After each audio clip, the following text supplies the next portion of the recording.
যেভাবে আপনারা জানেন যে অনেক বিধানসভায় পশ্চিমবঙ্গে এমন রয়েছে যেখানে কোথাও 1500 ভোটে, কোথাও 1500, কোথাও 2500, কোথাও 3000 ভোটে আমরা হেরেছি। জয় হিন্দ। দেখুন, পশ্চিমবঙ্গে এসআর হলে এর লাভ যে সম্পূর্ণ বিজেপির, এই কথাটা স্পষ্টভাবে বলে ফেলেছেন বিজেপি নেতা। আর যিনি বলেছেন তিনি ছোটো মোটো বিজেপি নেতা নন, তিনি বড় মাপের বিজেপি নেতা। তো কে কি বলেছেন এবং কেন বলেছেন, পুরো বিষয়টা নিয়ে আজকের এই ভিডিওর মধ্যে আমরা আলোচনা করব। তো ভিডিও শুরু করার আগে আপনাদের কাছে বিশেষ অনুরোধ, আমাদের চ্যানেলটিকে সাবস্ক্রাইব করে অবশ্যই আমাদের পাশে থাকবেন। তো চলুন শুরু করি আজকের এই ভিডিও। দেখুন, একটা সময় ছিল যখন আমরা কেউই জানতাম না যে এসআইআর কী। এসআইআর কী সেটা আমরা জানলাম কখন, যখন বিহারে বিধানসভা নির্বাচনের দিনক্ষণ ঘোষণা হয়ে গেল। তখন আমরা জানতে পারলাম যে ভোটের আগে এসআইআর করা হয়, অর্থাৎ তথ্য ঝাড়াই বাছাই করা হয়। আর সেই বিহারের এসআইআর ঢেউ এসে পড়েছে পশ্চিমবঙ্গে। 10 সেপ্টেম্বর 2025 দিল্লিতে ভারতের জাতীয় নির্বাচন কমিশনার পশ্চিমবঙ্গের নির্বাচন কমিশনের সঙ্গে বৈঠক করে জানিয়েছিলেন যে পশ্চিমবঙ্গে কবে এবং কিভাবে এসআইআর করা হবে। নির্বাচন আধিকারিকদের তরফ থেকে বলা হয়েছিল যে পশ্চিমবঙ্গের দুর্গাপুজো বের হলেই পশ্চিমবঙ্গের এসআইআর প্রক্রিয়া শুরু হয়ে যাবে। তো এবার পশ্চিমবঙ্গের দুর্গাপুজো শেষ, এবার সেই এসআইআর প্রক্রিয়া শুরু হওয়ার পালা। দেখুন, পশ্চিমবঙ্গের নির্বাচন আধিকারিক তারা সর্বদলীয় বৈঠক করেছিলেন কলকাতায়, যেখানে ভোটের আগে কিভাবে ভোট করা হবে সেই সমস্ত কিছু নিয়ে আলোচনা করছিলেন পশ্চিমবঙ্গের সমস্ত বিরোধী রাজনৈতিক দলগুলির সঙ্গে। তো সেই বৈঠক চলাকালীন যখন পশ্চিমবঙ্গে এসআইআর প্রক্রিয়া প্রসঙ্গটা ওঠে, তখন দেখা যায় যে বিজেপি বাদে পশ্চিমবঙ্গের যে সমস্ত বিরোধী রাজনৈতিক দলগুলো রয়েছে, তৃণমূল কংগ্রেস থেকে শুরু করে বামফ্রন্ট কিংবা কংগ্রেস, সকলেই এসআইআর বিরোধিতা করতে করতে প্লাকার্ড হাতে বিক্ষোভ দেখাতে শুরু করে। অর্থাৎ বোঝাই যাচ্ছিল যে পশ্চিমবঙ্গে একমাত্র বিজেপি ছাড়া কোনো রাজনৈতিক দলই চাইছিল না পশ্চিমবঙ্গে এসআইআর হোক। অপরদিকে ভারতবর্ষের বিরোধী রাজনৈতিক দলগুলির কথা যদি বলি, তাহলে সেখানে দেখা যাবে যে ইন্ডি জোটের পক্ষ থেকে বিহারে এসআইআর আটক করার জন্য সুপ্রিম কোর্টে অনেকবার গিয়েছিল। বিহারে এসআইআরকে আটক করার নানা চেষ্টা সেখানে করা হয়েছে, কিন্তু সুপ্রিম কোর্টের পক্ষ থেকে শুধুমাত্র কয়েকটি গুরুত্বপূর্ণ নির্দেশ বা উপদেশ দিয়ে ছেড়ে দেওয়া হয়েছে।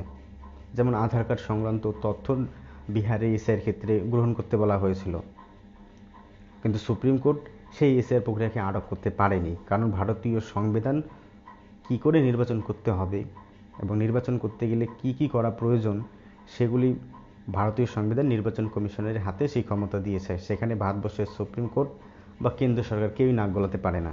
অবশ্যই এক্ষেত্রে সুপ্রিম কোর্ট বলেছিল যে বিহারে এসআইআর প্রক্রিয়া নিয়ে যদি কোনো অসঙ্গতি লক্ষ্য করা যায় কিংবা কোনো দুর্নীতি লক্ষ্য করা যায়, তাহলে সেক্ষেত্রে বিহারের পুরো এসআইআর প্রক্রিয়াটা বাতিল করে দেওয়া হবে।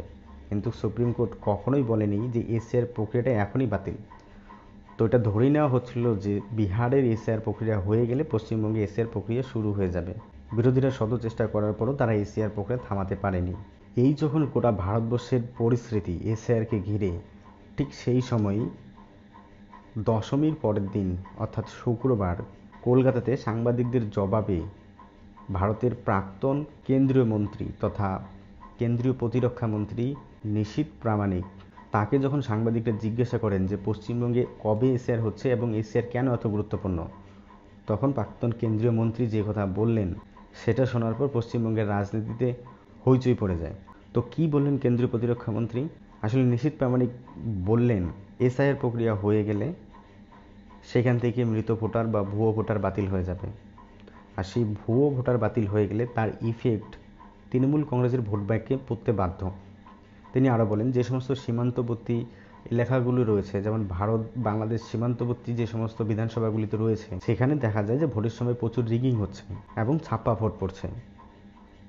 তাই নিশীথ প্রামাণিক বললেন যদি এসআইআর প্রক্রিয়া হয়ে যায় এবং তার ফলে যদি সেই ভুয়ো ভোটারগুলো বাতিল হয়ে যায়, তাহলে দেখা যাবে যে যে সমস্ত বিধানসভা নির্বাচনে, যে সমস্ত বিধানসভা কেন্দ্রে নির্বাচনের সময় অর্থাৎ গত নির্বাচনের সময় 2021 সালে বিধানসভা নির্বাচনের সময় বিজেপি 1000-এর কম ভোটে হেরেছিল, সেই সমস্ত এলাকাগুলি বা সেই সমস্ত বিধানসভাগুলি বিজেপি জিতে যাবে।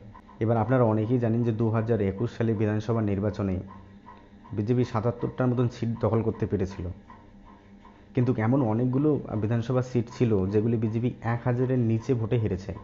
এমন অনেক বিধানসভা আসন ছিল যেগুলো বিজেপি 2000-এর ভোটে কম ভোটে হেরেছে এবং আরও কিছু বিধানসভা ভোট ছিল যেগুলো 10,000 5,000 এরকম ভোটে হেরেছে।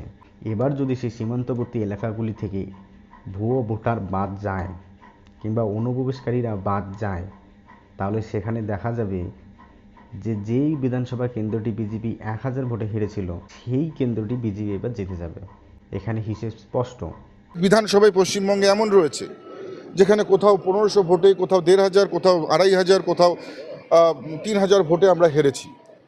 অথচ সেই সমস্ত বিধানসভাগুলো যদি আজকে এসআইআর হয়, আপনারা দেখবেন সেই সমস্ত বিধানসভাগুলোতে মৃত ভোটারের সংখ্যাই 10 থেকে 12,000। তবে নিশ্চিতভাবে সেই সমস্ত বিধানসভাগুলো এবার আমরা জয়লাভ করব। ধরুন একটি বিধানসভার মধ্যে ভোটার থাকে 6 লক্ষ। এবার সেই বিধানসভা এলাকা থেকে যদি 1,000 ভুয়ো ভোটার বের হয়ে যায়, তাহলে সেই সিটটা অবশ্যই বিজেপির দখলে যাবে। আর এই কথাটাই তিনি প্রকাশ্যে সাংবাদিকদের বলে ফেলেছেন।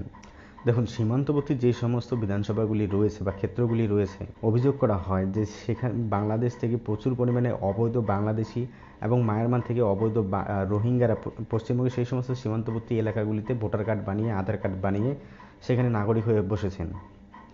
এবার নির্বাচন কমিশনের এসআইয়ের তথ্য অনুসারে যদি সাধারণ মানুষ, সেখানকার ভোটাররা 2002 সালের আগে কোনো কাগজপত্র না দেখাতে পারেন, অর্থাৎ পরিবারের কোনো সদস্যের নাম 2002 সালের ভোটার তালিকায় দেখাতে না পারেন, তাহলে অবশ্যই তার নাম বাতিল যাবে। এবার একটি বিধানসভায় 6 লক্ষ ভোটারের মধ্যে সীমান্তবর্তী এলাকাগুলো থেকে কম করেও যদি আমরা ধরি, তাহলে দেখা যাবে যে সেখান থেকে 30 থেকে 40,000 ভোটার বাদ যাবে সীমান্তবর্তী এলাকাগুলিতে। আমরা অন্য সব এলাকার কথা বলছি না, আমরা সীমান্তবর্তী এলাকাগুলোর কথা বলছি।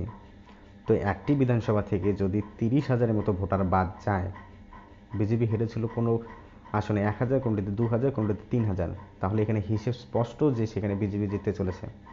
দেখুন, পশ্চিমবঙ্গে যে সমস্ত বিরোধী রাজনৈতিক দলগুলো ছিল, তারা আগে থেকেই এসআইয়ের বিরোধিতা করে এসেছিল, কারণ তারা জানে যে এসআইআর হওয়া মানে তাদের ভোট ব্যাংকের ধস নামা।